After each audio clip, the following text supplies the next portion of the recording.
Hello बच्चों, आज binomial theorem का लेक्चर 3 होगा। इस लेक्चर में मैं आपको बाइनोमियल थ्योरम का जनरल टर्म, मल्टीनोमियल थ्योरम का जनरल टर्म, बाइनोमियल थ्योरम में कोफिशिएंट कैसे फाइंड करते हैं, मल्टीनोमियल थ्योरम में कोफिशिएंट कैसे फाइंड करते हैं, ये बताने जा रहा हूं। लेक्चर में सही से बने रहिएगा, मेरे साथ सही से वीडियो को देखिएगा लास्ट तक। बाइनोमियल थ्योरम का जितना भी जेईई का क्वेश्चन का फॉर्मेट होगा इस टॉपिक से रिलेटेड, वो सारा आपका आज क्लियर हो जाएगा। चलिए स्टार्ट करते हैं। स्क्रीन पे पहला जो प्रॉब्लम आपको दिख रहा है वो दिख रहा है कि x की पावर 7 का कोफिशिएंट निकालना है 1 minus X plus 2x cube whole की पावर 10। सबसे पहली बात, ये मल्टीनोमियल एक्सपेंशन है। मल्टीनोमियल एक्सपेंशन कैसे है? क्योंकि इसमें दो टर्म नहीं सर, तीन टर्म है। देखो, बाइनोमियल का मतलब होगा दो टर्म होना, मल्टीनोमियल का मतलब होगा दो से ज्यादा टर्म। तो पहले अगर हम बाइनोमियल एक्सपेंशन की ही बात करें तो x प्लस वाई होल की पावर n अगर है तो आप इसका बताओ tr प्लस 1 क्या लिखते हो, सो बताओ। ncr लिख, x की power n minus r into Y की पावर r। ये ncr का फॉर्मूला क्या होता है? n का फैक्टोरियल बटा n माइनस आर का फैक्टोरियल इंटू आर का फैक्टोरियल, x की power n minus R, Y की पावर r। एक काम करो, n माइनस आर को ना आप r1 मानो और r को आप r2 मानो। क्या करो सुनो, n माइनस आर को आप r1 मानो और r को आप r2 मानो। तो इसको आप कैसे लिखोगे सो बताओ। इसको लिखोगे n का फैक्टोरियल बटा r1 का फैक्टोरियल इंटू r2 का फैक्टोरियल, x की पावर r1 और y की पावर r2। और एक बात और नोटिस करो कि अगर अब तुम r1 और r2 को अगर ऐड करोगे तो बोलो माइनस आर और प्लस आर कैंसल, मतलब r1 प्लस r2 जो होगा वो n के इक्वल होगा। मतलब कहानी क्या हुआ कि हम x प्लस वाई के पावर n का जनरल टर्म का फॉर्मेट ऐसे लिख सकते हैं, n का फैक्टोरियल बटा r1 का फैक्टोरियल इंटू r2 का फैक्टोरियल इंटू एक्स की पावर r1 इंटू वाई की पावर r2, जहां पे r1 प्लस r2 n के इक्वल होगा। तो एक बात बताओ मेरे प्यारे बच्चों कि अगर मेरे पास सपोज दैट तीन टर्म रहा x plus Y plus Z whole की पावर n, तो आप इसका tr प्लस 1 बताओ ऐसे लिखोगे कि नहीं लिखोगे, सो मुझे बताओ। n का फैक्टोरियल अपॉन r1 का फैक्टोरियल इंटू r2 का फैक्टोरियल इंटू r3 का फैक्टोरियल, x की पावर r1, y की पावर r2 और z की पावर r3, और जहां पे r1 plus r2 plus r3 जो होगा वो बोलो n के इक्वल होगा। बस मैंने क्या किया, एक और बढ़ाया। प्रॉब्लम क्या है? कोफिशिएंट ऑफ x की पावर 7 निकालना। एक्सपेंशन मल्टीनोमियल है, तीन टर्म है, तो बताओ उसका tr प्लस 1 हम लोग लिखेंगे n का फैक्टोरियल मतलब 10 का फैक्टोरियल बटा r1 का फैक्टोरियल इंटू r2 का फैक्टोरियल इंटू r3 का फैक्टोरियल। ध्यान से देखोगे x की पावर r1, x कौन है? पहला टर्म, मतलब 1 की पावर r1, y की पावर r2 मतलब माइनस x की पावर r2, और z की पावर r3 मतलब 2x की पावर 3 होल की पावर r3। यहां से क्या करेंगे, ध्यान से सुनोगे तो यहां से जो कांस्टेंट टर्म होगा ना उसको किनारे करेंगे। कांस्टेंट टर्म कौन है बताओ? 10 का फैक्टोरियल बटा r1 का फैक्टोरियल इंटू r2 का फैक्टोरियल इंटू r3 का फैक्टोरियल। एक बात बताओ सर, 1 की पावर r1 तो 1 ही हो जाएगा ना, है कि 1 की पावर कुछ भी 1 हो गया। अब यहां पे देखो माइनस एक्स की पावर r2 से एक कांस्टेंट बाहर निकाले माइनस 1 की पावर r2, और यहां से कांस्टेंट बाहर निकाले 2 की पावर r3, और बताओ x की पावर क्या बचा? x की पावर r2 और x की पावर 3r3, x की पावर 3r3। अब क्या है, ध्यान से सुनोगे, ये जो पूरा टर्म आपका है ना, ये जो पूरा टर्म है यही कोफिशिएंट देगा। क्योंकि ध्यान से अगर देखोगे तो एक बात बताया, दोनों का बेस सेम है तो पावर ऐड करोगे तो x की पावर, ध्यान से देखना, x की पावर बोलो r2 प्लस 3r3, और हमको कोफिशिएंट किसका चाहिए? x की पावर 7 का, मतलब इतना इज इक्वल टू बोलो 7। तो एक इक्वेशन हम बना सकते हैं, क्या बोलो? r2 plus R2 plus 3R3 is equal to बोलो 7। एक इक्वेशन हम फॉर्म कर सकते हैं ना, R2 plus 3R3 equal to 7, क्योंकि कोफिशिएंट ऑफ x की पावर 7 मांगा।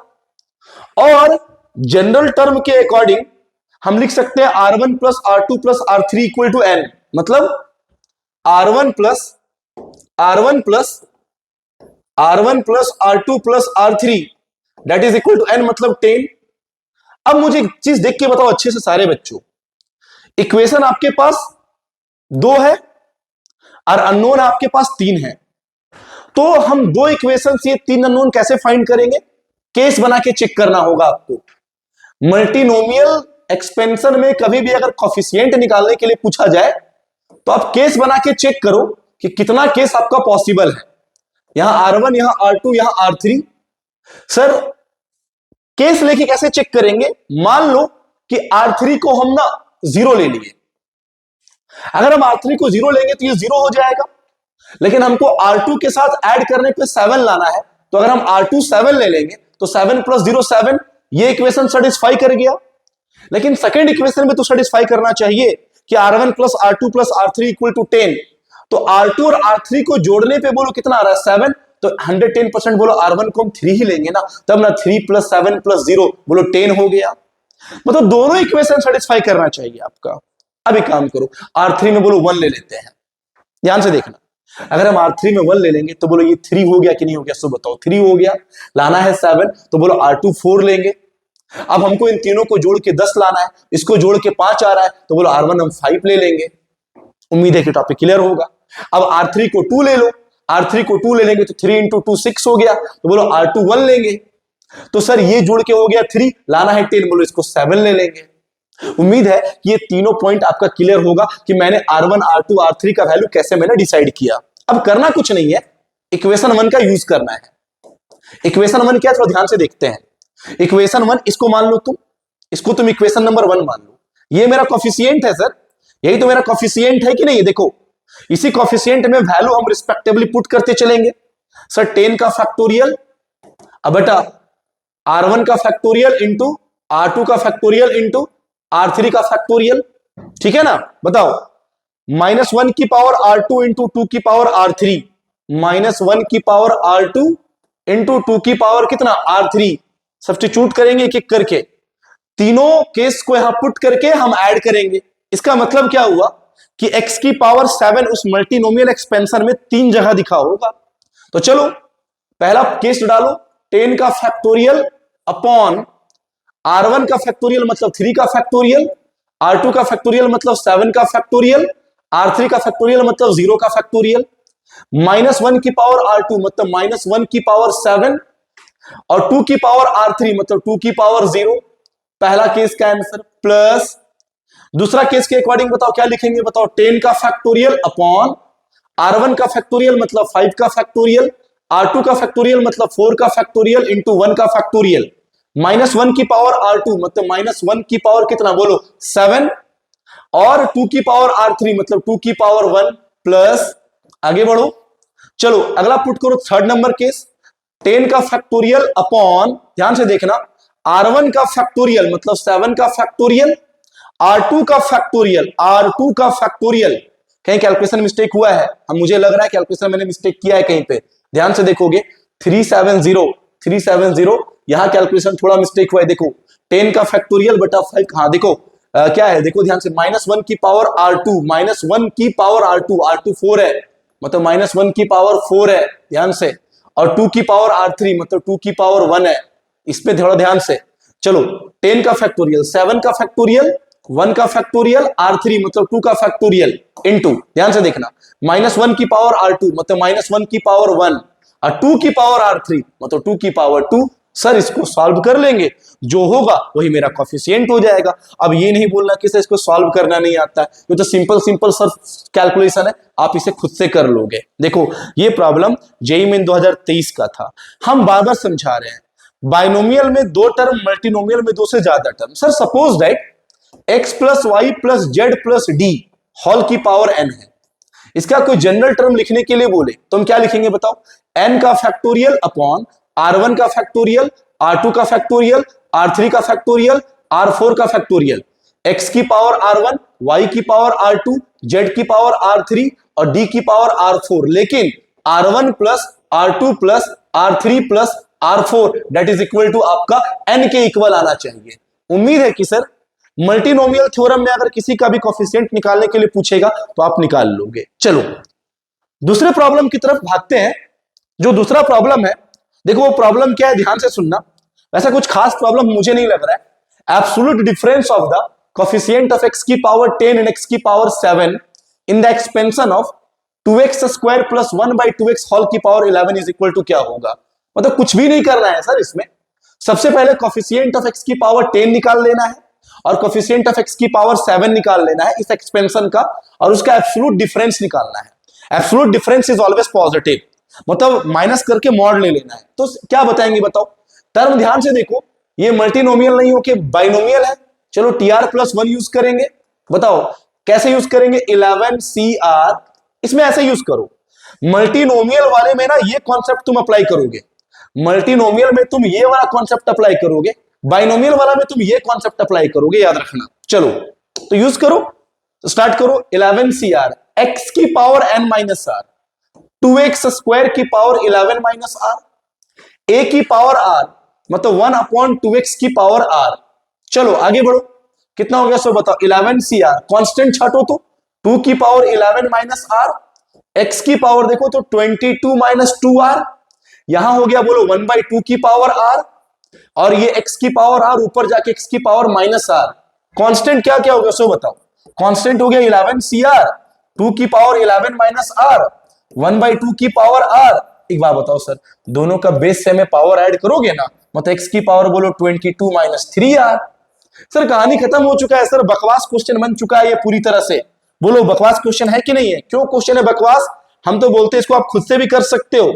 पहले कोफिशिएंट ऑफ x की पावर 10 निकालना है, जिसको तुम 10 के इक्वल कर दोगे। बोलो 22 minus 3r that is equal to बोलो 10, इधर जाके हो गया 12, 12 इज इक्वल टू बोलो 3r, तो r की वैल्यू बोलो 4।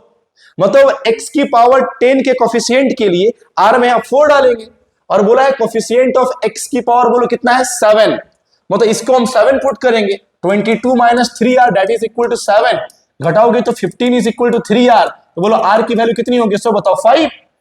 सर x का पावर 10 के लिए हम इस जगह पे r के जगह पे 4 डालेंगे, और x के पावर 7 के लिए इस जगह पे हम r के जगह पे 5 डालेंगे। तो चलो सब्स्टिट्यूट कर लेते हैं। सर कोफिशिएंट ऑफ x की पावर 10, चलो कोफिशिएंट ऑफ x की पावर 10 निकालो। 11C4 2 की पावर 11 माइनस 4 और 1/2 की पावर 4। ध्यान से देख लो, 2 की पावर 11 माइनस r, 1/2 की पावर r। चलो ये कितना हो गया सर बताओ। 11C4 2 की पावर 7 इंटू बोलो 1/16। उम्मीद है कि आप इसे सॉल्व कर लोगे। ये हो गया कोफिशिएंट ऑफ x की पावर 10।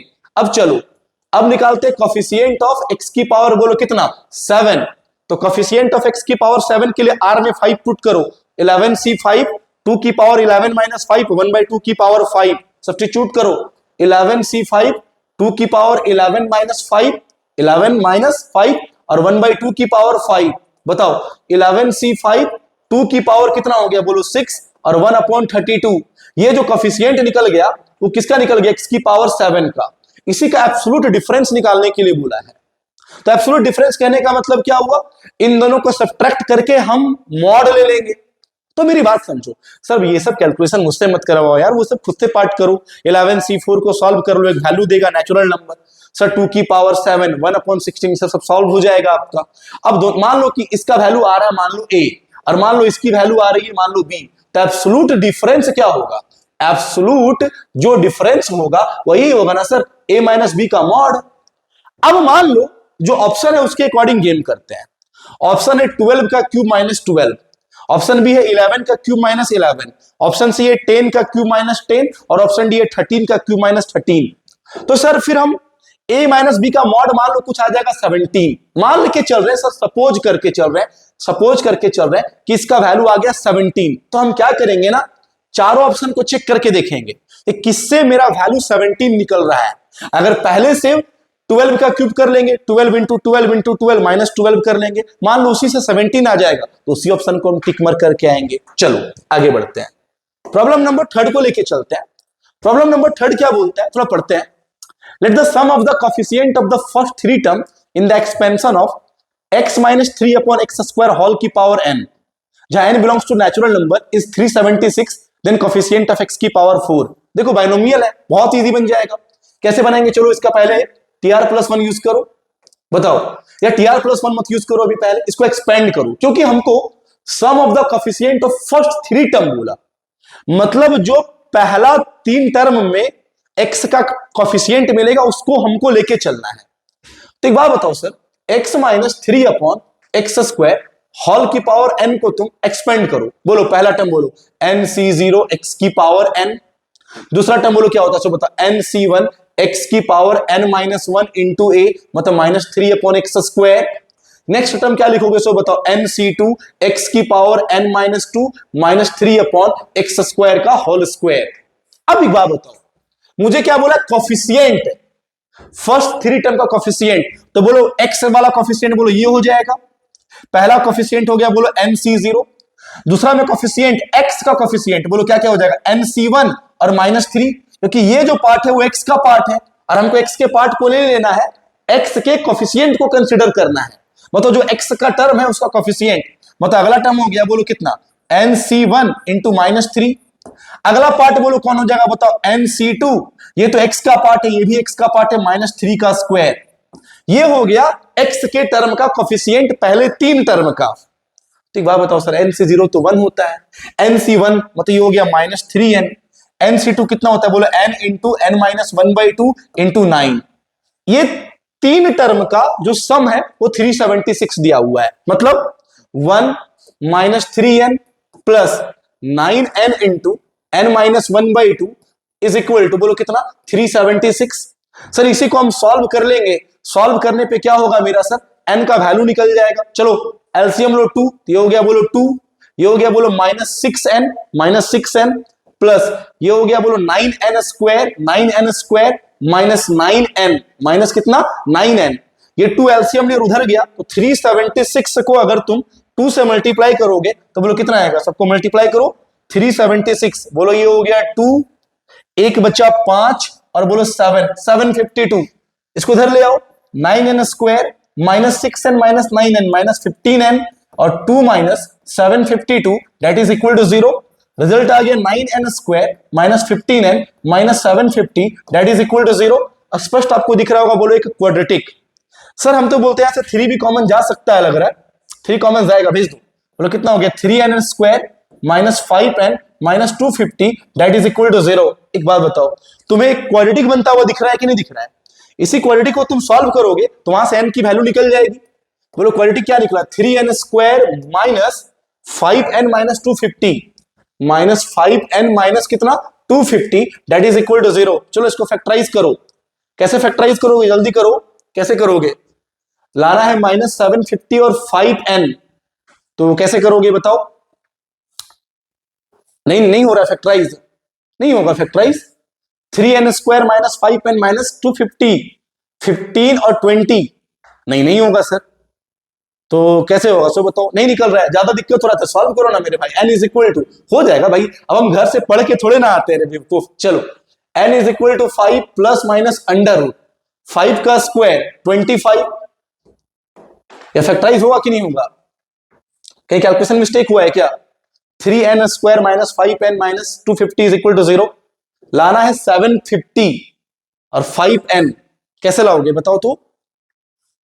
हाँ हो तो गया 30 और 25 में, क्या यार 3n square minus 30n plus 25n और minus 250 that is equal to 0। चलो 3n कॉमन ले लो, बोलो कितना हो गया n माइनस 10, देखो n माइनस 10 प्लस बोलो यहां से 25 कॉमन ले लो, बोलो कितना हो गया n minus 10 that is equal to 0। तो कितना हो गया सब बताओ, 3n plus 25 into n minus 10 that is equal to 0। तो n की वैल्यू हो गई माइनस 25/3 और n की वैल्यू हो गई बोलो 10। मेरे प्यारे बच्चों, सबसे पहली बात क्या, n जो होगा वो नेचुरल नंबर है ना सर, और वैसे भी सोचो ना सर n नेचुरल नंबर ही कंसीडर करेंगे बाइनोमियल थ्योरम में ना, तो एक बात बताओ, क्या -25/3 को कंसिडर करोगे? No sir. तो n की वैल्यू बोलो 10 आ गया। जब n 10 निकल गया सर, तो हम लोग क्वेश्चन क्या पूछा ये बताओ। हमको क्वेश्चन पूछा है कोफिशिएंट ऑफ x की पावर 4, तो tr+1 यूज करो रे बुतरू लोग। चलो tr+1 बोलो, क्या लिखेंगे? NCR मतलब 10 CR x की पावर, x के जगह पे x है, x की पावर n-r मतलब 10 - r, a की पावर r मतलब -3/x², -3/x² होल की पावर r। अब आ जाओ सर, क्या हो गया कहानी बताओ। 10 CR कांस्टेंट छाट लो सर, -3 की पावर r, यहां x की पावर 10 - r है, और यहां बोलो x की पावर -2r। अरे बुतरू लोग ऊपर गया ना।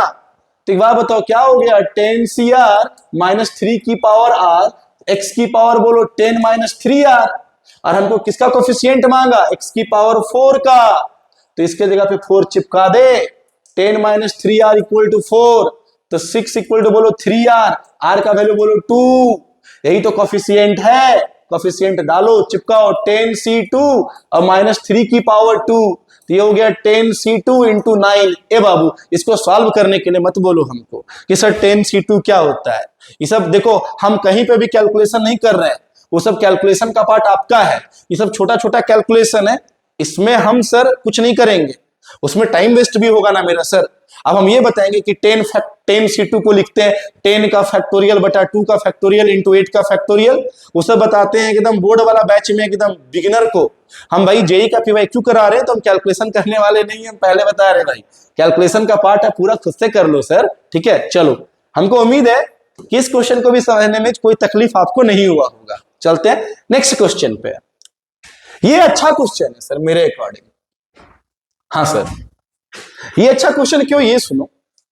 बच्चा लोग इसको पहले क्या करता है, देखो यहां भी पावर 6 थोड़ा छूटा हुआ है, यहां भी पावर 6 होना चाहिए, यहां भी पावर 6 होगा ही होगा, नहीं तो फिर ये पूरा कंप्लीट क्वेश्चन नहीं बनेगा। वो जो पीपीटी मोड में जो बनाते हैं उनका फॉल्ट है सर, मेरा फॉल्ट नहीं है भाई। ठीक है, याद रखना। चलो, तो हम इस प्रॉब्लम को कैसे अप्रोच करेंगे? एक काम करो, इसको, इस टर्म को ना तुम ए मानो। किस टर्म को? √x² - 1 को तुम ए मान के चलो। इसको तुम क्या करो जानते हो? ए मान के चलो। तो ये फॉर्मेट क्या बना सो बताओ। x + a की पावर 6 और x - a की पावर 6। तो एक काम कर सकते हैं ना कि हम x + a की पावर 6 को ना एक्सपेंड कर सकते हैं। बोलो, पहला टर्म क्या होता है? 6c0 x की पावर n, तो 6c0 तो 1, मतलब पहला टर्म बाइनोमियल एक्सपेंशन में x की पावर 6। दूसरा बोलो 6c1 x की पावर 6 - 1, मतलब x की पावर 5 × a। अब आगे बढ़ो जल्दी जल्दी। 6c2 x की पावर 4 × a², 6c3 x की पावर 3 × a की पावर 3। अगला टर्म बोलो 6c4 x² a की पावर 4। अगला टर्म बोलो कितना? 6c5 x × a की पावर 5, और लास्ट टर्म बोलो a की पावर 6। देखो, ये बाइनोमियल एक्सपेंशन है जो ऑलरेडी मैं आपको बता चुका हूं, कहीं कंफ्यूजन नहीं। सबसे अच्छा ट्रिक क्या होता है जानते हो? x की पावर बढ़ता है और a की पावर, x की पावर घटता है और a की पावर बढ़ते चलता है। देख लो, 6c1 6c2 6c3, कहीं गलती नहीं, कहीं गलत हो जाएगा तो फिर आंसर आने में दिक्कत होगा सर। चलो, अब एक बार इसको सॉल्व करो। x की पावर 6, 6c1 6, x की पावर 5 × a, 6c2। देखो यहां थोड़ा करना पड़ेगा मेरे को, कोई उपाय नहीं है सर। 6 का फैक्टोरियल बटा 4 का फैक्टोरियल इंटू 2 का फैक्टोरियल, 6 × 5 अपॉन, ये कट गया सर, हम जल्दीबाजी में कर दे रहे हैं सर 2। ठीक है, तो 15 होगा सर, 6c2 15, 15x की पावर 4 × a², 6c3 6 × 5, 6 × 5 × 4 × 3 का फैक्टोरियल, 6c3 है ना। हाँ, आई थिंक हमको 20 लग रहा है हमको। 6/3 × 3, तो कट गया 6 × 5 × 4, 6 × 5 × 4 6, 20 होगा सर, बिल्कुल 20 होगा। 20x³ × a³। 6c4 भी 15 होगा, 15x² a की पावर 4, 6c5 6x a की पावर 5, और ये हो गया a की पावर 6। अब एक बात बताओ, ये हो गया x + a का पावर 6 का एक्सपेंशन।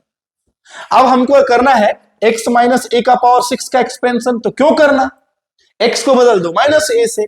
चलो बदलो, जल्दी बदलो। x की पावर 6 -6 × x की पावर 5 × a, 15x की पावर 4 × a²। है कि यहां पावर इवन है तो नेगेटिव का स्क्वायर भी तो ऑलवेज पॉजिटिव, ये -20x³ इंटू ए क्यूब, ये हो गया बोलो प्लस 15x² इंटू ए की पावर 4, सर ये हो जाएगा -6x ए की पावर 5 और ये हो जाएगा ए की पावर 6। देख लो ध्यान से भाई, कोई कंफ्यूजन इसमें नहीं होना चाहिए, इसमें देख लो कहीं पे भी कोई दिक्कत है, कोई तकलीफ है तो कमेंट सेक्शन में करके पूछ लेना। लेकिन देखो बड़ा इजी वे में समझा रहे हैं आपको हम। एक बात बताओ सर, दोनों को ऐड करना है, x प्लस ए की पावर 6 प्लस x माइनस ए की पावर 6, चलो ऐड करो। तो ऐड करने से बोलो ये गया, ये भी गया, ये भी गया, कहां गया, उड़ गया, फिर तो जोड़ दो 2x की पावर 6 प्लस 30x की पावर 4 इंटू ए स्क्वायर, फिर हो गया बोलो कितना 30x² ए की पावर 4 और 2a की पावर 6। मेरे भाई मेरी बहन लोग देखो कैलकुलेशन मिस्टेक हुआ होगा तो हम कुछ नहीं कर सकते हैं भाई, मेरा काम है खाली फॉर्मेट सिखाना जेई वाले में, कैलकुलेशन पूरा भी करके देख लो, हमको नहीं लगता कहीं गलती हुआ है।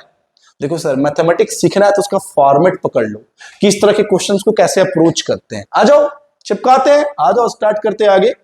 सर हमने a को कितना माना था, √x² - 1, मतलब sir x plus √x² - 1 whole की पावर 6 और बोलो x माइनस √x² - 1 होल की power 6 that is equal to, ध्यान से पहला टर्म क्या है, पहला टर्म है 2x की पावर 6, कोई दिक्कत नहीं 2x की पावर 6 से रहने दो, x तो है। चलो आगे बढ़ो, अगला है 30x की पावर 4 इंटू ए स्क्वायर, 30x की पावर 4 इंटू ए का स्क्वायर, तो ए का स्क्वायर मतलब इसका स्क्वायर, इसका स्क्वायर करेंगे बुतरू लोग तो रूट हट गया, बोलो तो ये हो गया x² - 1 प्लस कितने हो गया, आगे बढ़ो 30x², 30x² के बाद था a की पावर 4, तो बुतरू लोग इसका पावर 4 करेगा, इसकी पावर 4 करेगा तो x² - 1 का होल स्क्वायर आएगा ना रे बुतरू लोग, तो लिख दो x² - 1 का होल स्क्वायर प्लस,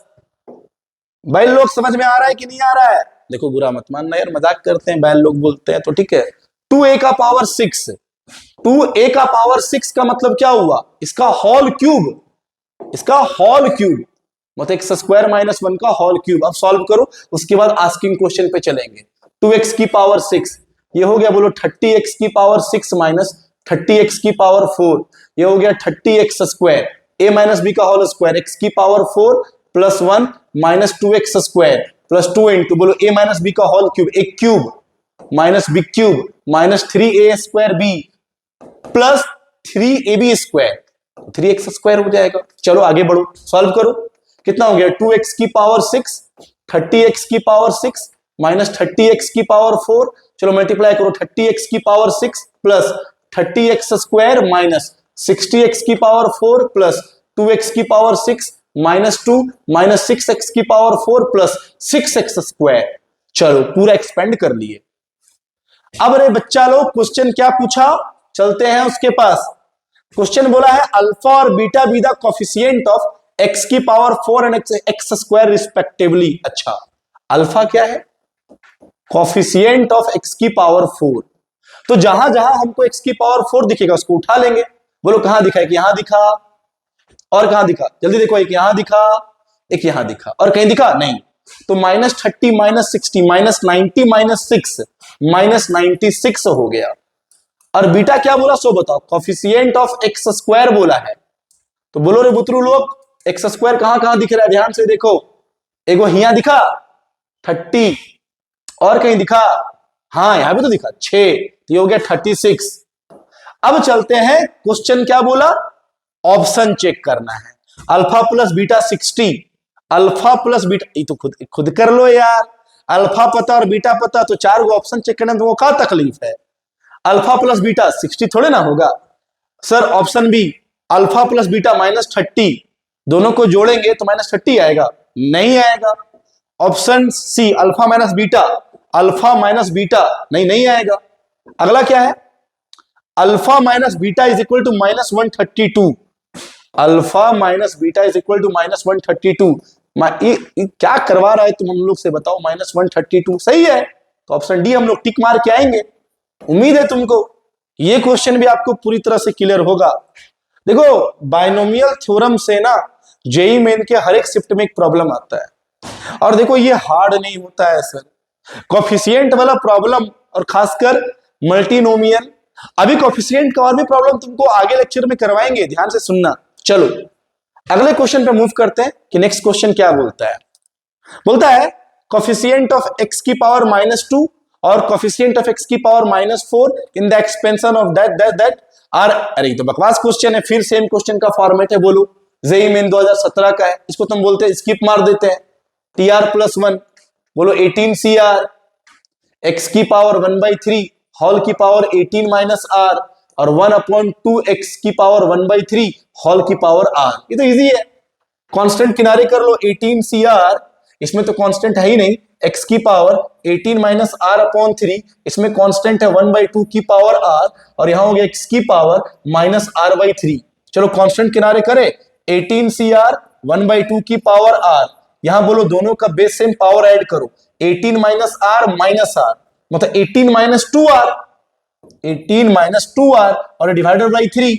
अरे मेरे भाई ये बेस जब सेम है तो पावर ऐड किए ना। तो एक बात बताओ क्या बोला, पहला बोला x की पावर -2 मतलब ये बनाना है -2, 18 - 2r/3 इज इक्वल टू बोलो कितना, -2। तो हो गया बोलो कितना, -6 उधर जाके हो गया +6 मतलब 24 इज इक्वल टू 2r मतलब r हो गया 12। और एक बार बोलो x की पावर -4 मतलब इसको बनाना है -4, 18 - 2r that is equal to -4। तो हो गया 22 इक्वल टू 2r तो बोलो r हो गया कितना, 11।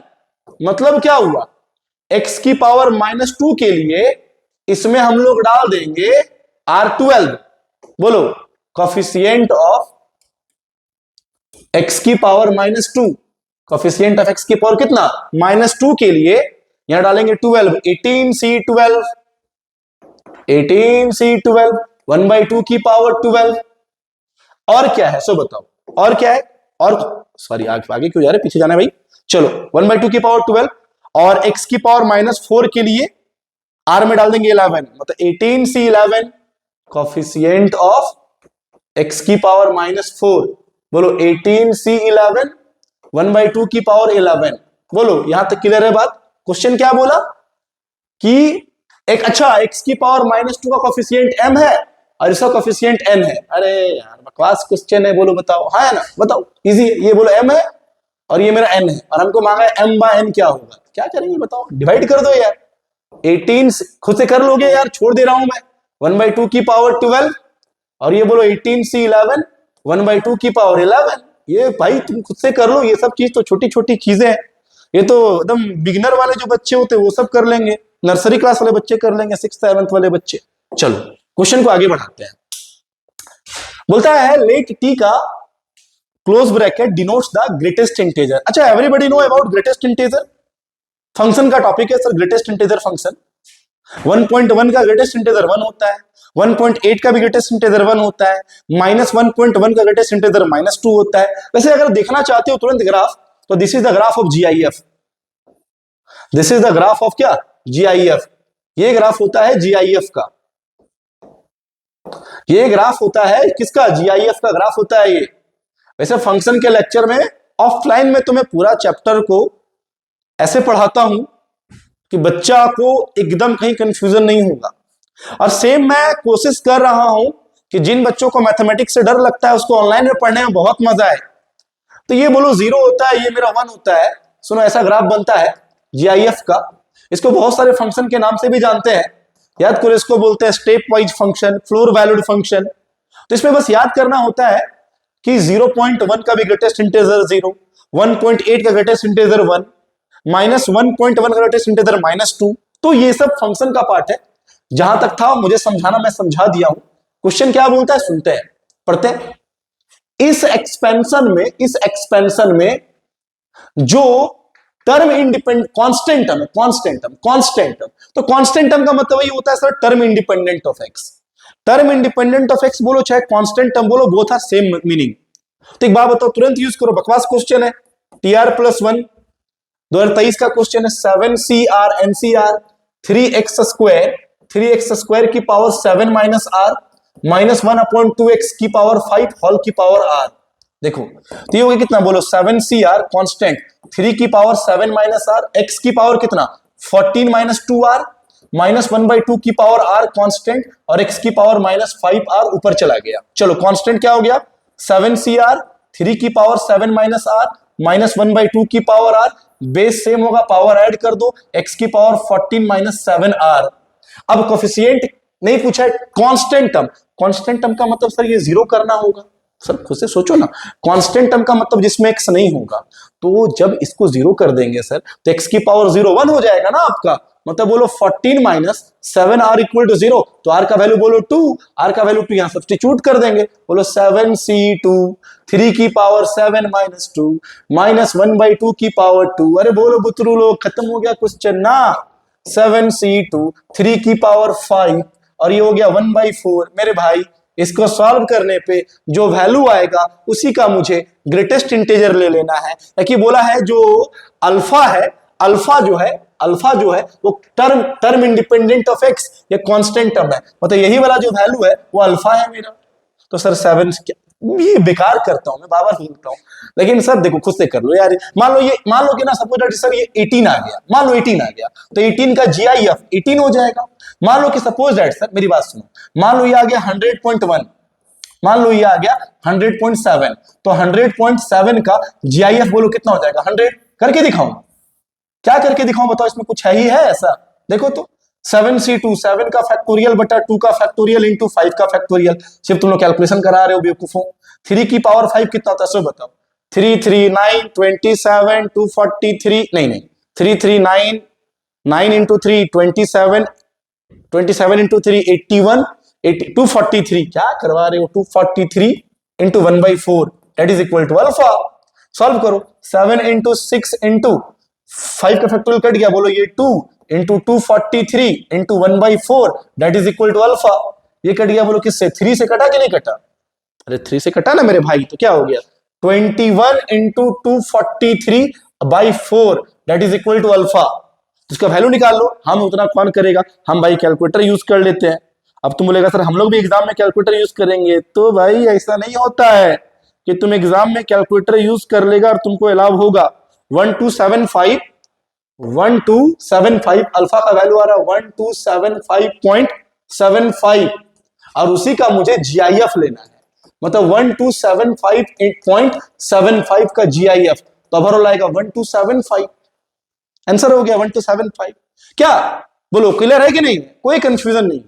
अगर किसी बच्चे को ग्राफ देखना है GIF का तो फिर से देखो एक बार, चलो ग्राफ बना के फिर से दिखाते हैं और समझाते हैं, 2 मिनट ग्राफ समझाते हैं GIF का, आ जाओ चलो समझाते हैं। देखो ये जो ग्राफ है ना सर, वो GIF का ग्राफ बनता है। देखो ये ग्राफ ना GIF का ग्राफ है, देखो कोई दिक्कत नहीं है सर। वैसे फंक्शन के थ्योरी में पूरा इसको पढ़ाऊंगा मैं, टेंशन मत लो पूरा, ठीक है। देखो ये ग्राफ होता है GIF का, देखो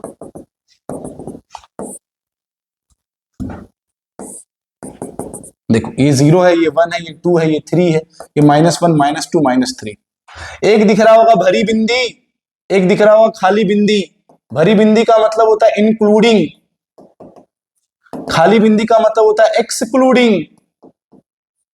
तो बताओ 0 से 1 के बीच में 0 को इंक्लूड कर रहे हैं कि नहीं, मतलब क्या कहना चाहता है 0.1 का भी GIF 0, सर 0.999 का भी GIF 0। बताओ 1 और 2 के ग्राफ को देखोगे तो 1 को इंक्लूड कर रहे हैं, 2 को एक्सक्लूड कर रहे हैं, मतलब 1 और 2 के बीच में जितना वैल्यू आएगा सबका GIF 1। तो उसी तरह से बताओ 12.75 का GIF 12.1275 ही हो जाएगा। चलते हैं आगे, अगला क्वेश्चन क्या है, if the ratio of the fifth term from the beginning to the fifth term from the end in the expansion of 2 की पावर 1/4 प्लस 1/3 की पावर 1/4 होल की power n is √6:1, then the third term from the beginning. ठीक ठाक question है, खराब नहीं है।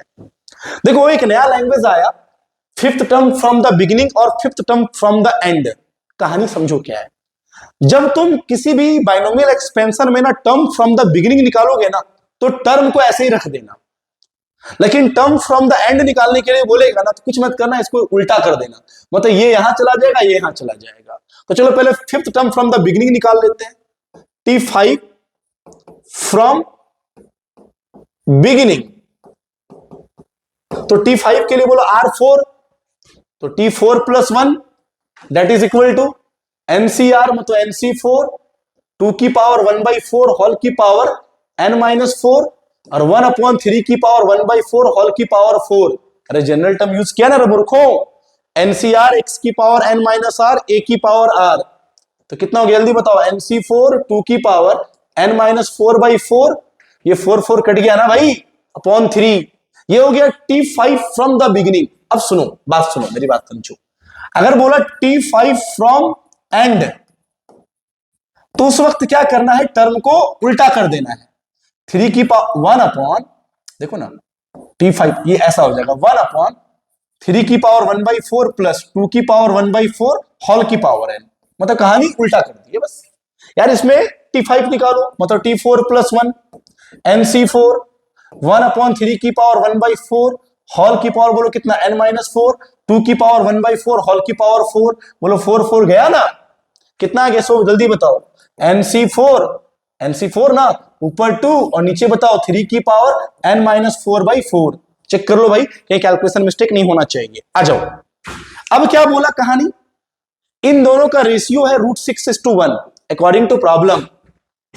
According to problem जो रेशियो है, जो इन दोनों का रेशियो है, देखो इन दोनों का जो रेशियो है वो है √6:1, मतलब NC4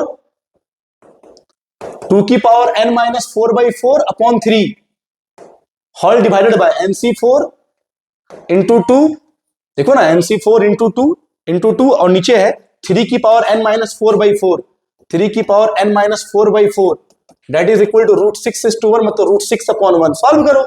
अरे बकवास है, कट गया है ना, कितना हो जल्दी बताओ। 2 की पावर n-4/4 अपॉन 3, बोलो हाँ है ना, ये टर्म बोलो ऊपर गया, 3 की पावर n-4/4 नीचे आ गया, बोलो 2 इज इक्वल टू √6/1। सर दोनों का पावर बोलो सेम है मल्टीप्लीकेशन में, तो 2 इंटू 3 6 की पावर कितना बोलो n-4/4 अपॉन 6, इसका मतलब 6√6, मतलब बोलो कितना हो गया 6 की पावर n-4/4, 6√6 को लिखे 6 की पावर 3/2, यहां 6 की पावर बोलो 1 है, दोनों का बेस सेम, मतलब n-4/4 दैट इज इक्वल टू 3/2। सर सॉल्व करो इसको, n-4 that is equal to 12/2 मतलब 6, मतलब n की वैल्यू 10 आ गया। सर जब n की वैल्यू 10 आ गया तो मुझे क्या बोला है, third term from the beginning, तीसरा टर्म फ्रॉम द बिगिनिंग, मतलब T2 प्लस 1 NCR, मतलब 10C2, n की वैल्यू 10 है, 10C2 x तो वही रह जाएगा 2 की पावर 1/4 होल की पावर n-r, मतलब 10-2 और 1/3 की पावर 1/4 होल की पावर 2। सॉल्व कर लो, 10C2 ये हो गया, बोलो कितना हो गया 8, 2 की पावर 1/4 की पावर 8, 2 की पावर 1/4 होल की पावर 8, बोलो 2 की पावर 2 मतलब 4, और ये कितना हो जल्दी बताओ 1/3 की पावर 1/4 का होल स्क्वायर, मतलब 3 की पावर 1/2 मतलब √3। सॉल्व कर लो, 10C2 कितना आएगा, खुद से कर लो यार ये सब चीज। 10C2 10 इंटू 9, 8 फैक्टोरियल कट गया, 5 45 इंटू 4 हो गया 180, 180 √3, 180 अपॉन कितना √3, रेशनलाइज करो √3 अपॉन √3, तो ये हो गया 180 √3 अपॉन 3, कट के हो गया 60, मतलब योर आंसर इज बोलो कितना 60 √3। एकदम देखो आसान है सर, 60 √3 ऑप्शन बी मार्क किया आएंगे।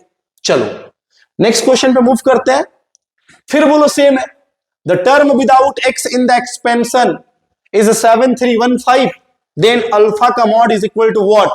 अरे बकवास है यार, अल्फा नहीं मतलब ए का वही अल्फा जो भी है, टर्म विदाउट x बार बार समझा रहे हैं, मतलब constant term tr plus 1 that is equal to क्या लिखोगे बताओ 22cr, 22cr x की पावर 2/3 होल की पावर 22 माइनस r और a अपॉन x की पावर 3 होल की पावर r।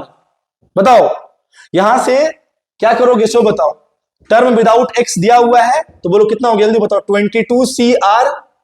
सर a की अल्फा की पावर a बोलो अल्फा बोलो जो बोलो, क्या मतलब यार माथा खराब, a की पावर r और x की पावर बोलो 22 मल्टीप्लाई करो 44 minus 2r upon 3, 44 minus 2r/3, और ये हो गया बोलो x की पावर -3r।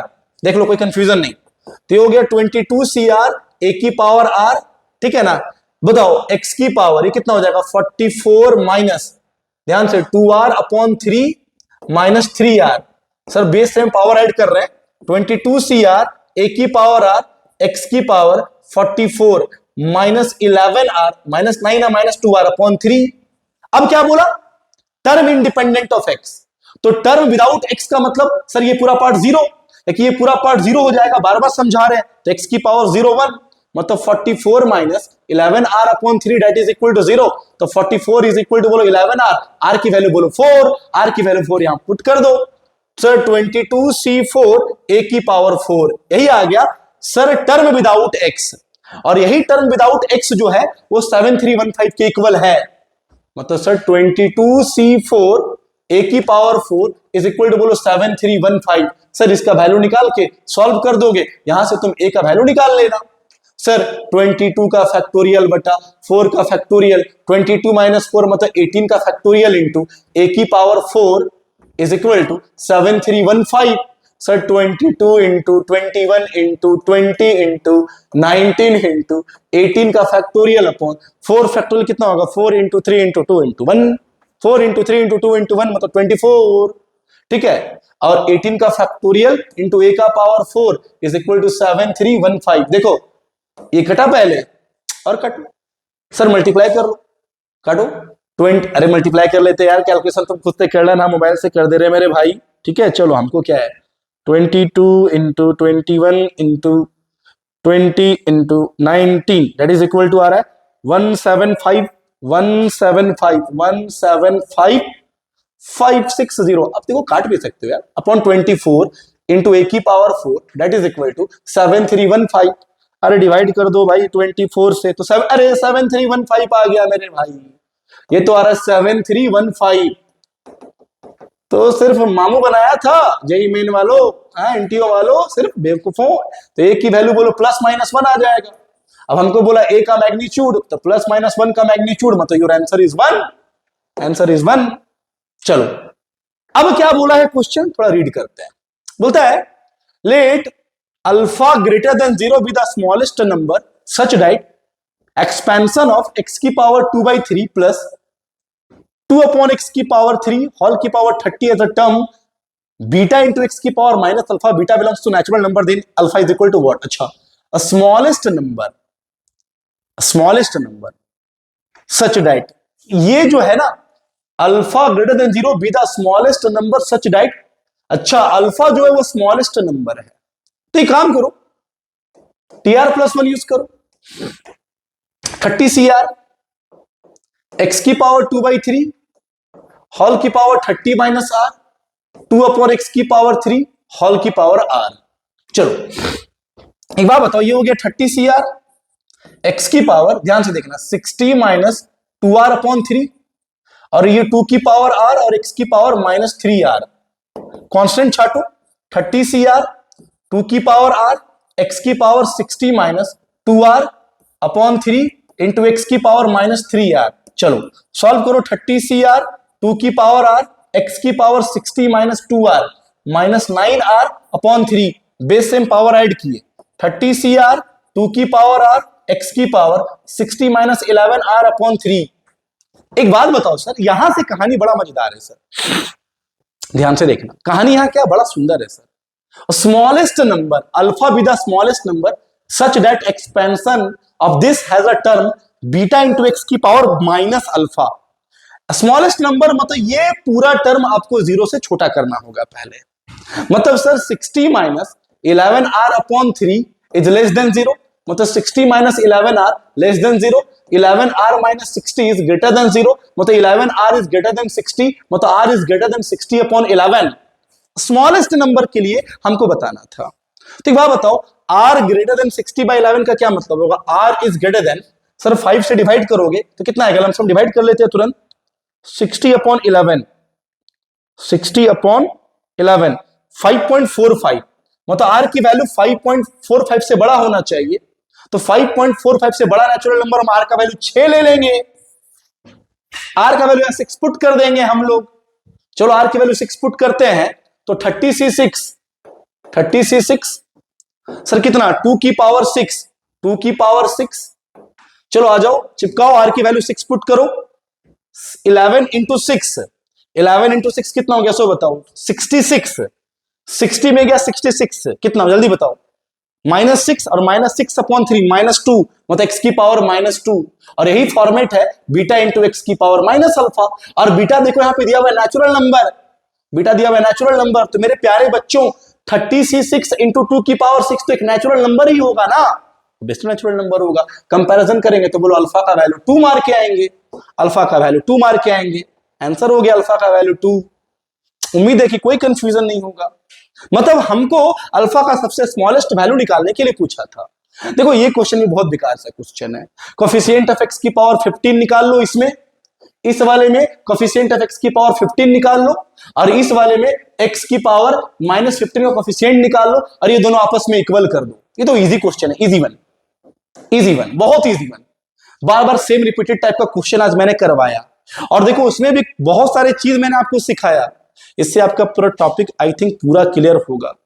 तो सर लेक्चर 3 यहीं तक रखते हैं, ठीक है, चलो।